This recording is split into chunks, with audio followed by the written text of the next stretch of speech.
의견 한번 물어볼게요. 임대를 좀 늘리자. 차라리 내가 내 능력으로 집 살 때까지 좀 살 수 있는 공공임대 주택을, 그것도 장기간 살 수 있는 좀 품질 좋은 이런 거 좀 늘리자. 공공부문에서 분양하지 말고. 여기에 찬성하시는 분 압도적으로 많아졌네. 자, 제가 이것도 여러분들 의견 하나 좀 물어보고 싶은데, 제가 여론조사 통계를 보니까 이 청년들이 임대주택에 살아도 괜찮아 라고 생각하는 비중이 좀 늘었다고 하더라고요. 아주 조금. 이전에는 이런 게 많았던 것 같아요. 내가 확률은 낮아도 반드시 내가 당첨돼서 내가 집을 마련해야 되겠다. 비싸더라도. 이 생각을 전에는 많이 했던 것 같은데, 그래서 임대주택 짓는다 그러면 전부 저항을 했거든요. 제가 성남시장을 할 때부터 저는 공공주택의 품질을 높이고 공공주택의 비중을 늘려야 된다. 그리고 공동주택도 면적도 또 주택의 질도 위치도 좀, 사실 위치를 제일 역사 근처에다 제일 좋은 데다 잡아야 되잖아요. 그죠? 요 주택실장도 토지주택실장도 오셨지만 앞으로는 방향을 그렇게 바꿀 건데, 그 이전에는 임대주택을 하면 꼭 저 산 구석대기 제일 싼 지역, 제일 험한 데다가 몰아지어가지고 그걸 혐오지역 비슷하게 만들어 놓고, 역사 근처 이런 데는 임대가 아니라 전부 다 분양을 했죠. 그러니까 뭐 집값 폭등하고 그랬는데, 사람들이 이제 거기를 다 당첨이 되면 이제 돈을 버는 거잖아요. 그죠? 근데 확률은 낮아도 분양을 늘리자. 그러나 이제는 좀 그렇게 하지 말고 임대를 좀 충분히 공급해서 거기 살다가 돈을 벌든지 여유가 생기면 민간주택을 내가 매입해서 나갈 수 있게 해도 되겠다. 이 둘 중에 오늘 제가 선택 많이 하는데 제가 잘 몰라서 그래요. 나이 45세 넘으신 분들은 손들지 말고 45세 미만만 의견 한번 물어볼게요. 임대를 좀 늘리자. 차라리 내가 내 능력으로 집 살 때까지 좀 살 수 있는 공공임대 주택을, 그것도 장기간 살 수 있는 좀 품질 좋은 이런 거 좀 늘리자. 공공부문에서 분양하지 말고. 여기에 찬성하시는 분 압도적으로 많아졌네. 그게 뭔 소리냐. 최대한 공공부문에 택지 개발하면 분양을 해야지. 내가 분양받아야 되겠다. 분양하자. 이상한데. 이게 전에는 안 그랬거든요. 전에는 다 분양하자. 내가 확률은 낮아도 반드시 내가 집을 분양받아야 되기 때문에 무슨 임대냐. 좋은 자리는 무조건 분양이다. 이랬는데 진짜 많이 바뀌었죠. 집값이 너무 비싸져서 그런 건가요? 그럴 수도 있죠. 토지주택실장님 참고하십시오.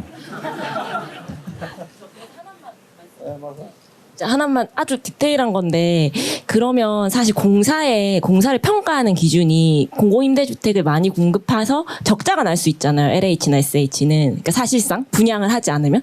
어쨌든 한국의 그 그러니까 그 주택 시장의 원리라는 게 그 집값이 올라서 그걸 다시 팔아서 이제 계속 하니까. 근데 제가 알기로는 이제 공사의 그 평가 지표들이 너무 수익 에 중심이 돼 있어서 사실 LH나 SH가 실효적으로 뭔가를 하려고 해도 좀 어렵다 이런 이야기를 좀 많이 들었던 것 같아서 혹시 이 부분에 대해서. 그렇죠. 이제 그게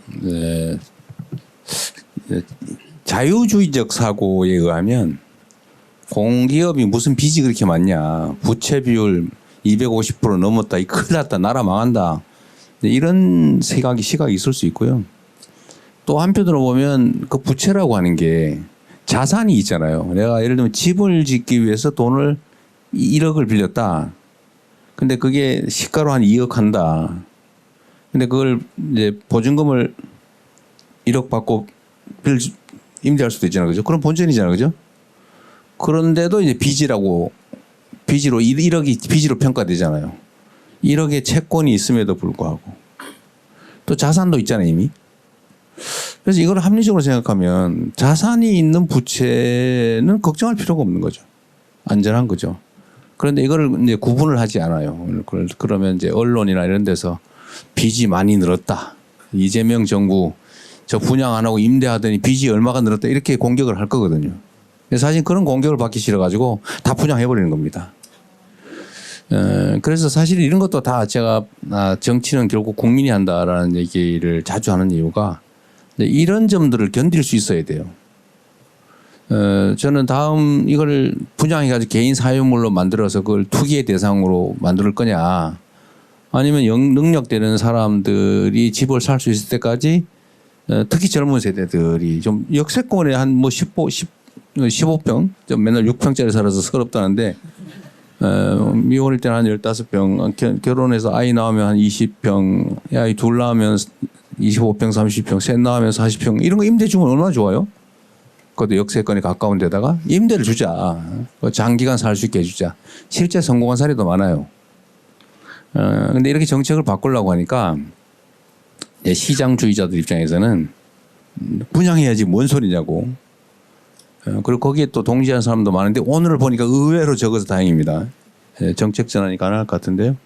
어쨌든 지금은 바꿀 때가 된 것 같아요. 그리고 지금 얘기 나온 김에 하나 더, 전에 우리 정책실장님 오셨나요? 저기 계시니. 전에 우리 왜 부동산 조사 본부 이런 거 만들어도 안 됐잖아요. 부처의 의견이 엇갈려가지고. 오늘 보니까 새로운 수요가 또 있네요. 예. 부동산 조사 요원.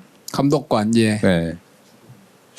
이것도 사실은 꽤 규모가 큰 인력들일 텐데 예. 체계적으로 관리하려면 다시 부동산에 관한 예. 뭐 조사도 하고 이런 거주 실태 조사, 그다음에 투기 조사, 자금 조사, 알겠습니다. 부동산 예.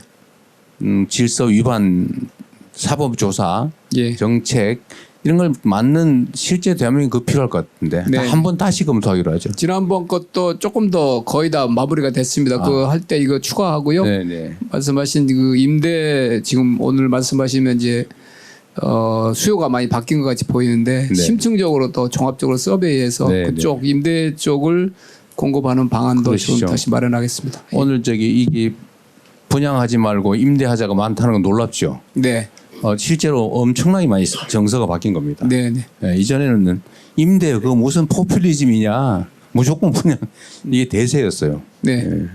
알겠습니다. 네, 일이 많이 늘어나셔서 감사합니다. 저희 지역 공동체 질문 짧은 질문 하나만 받고 다음으로 넘어갈게요.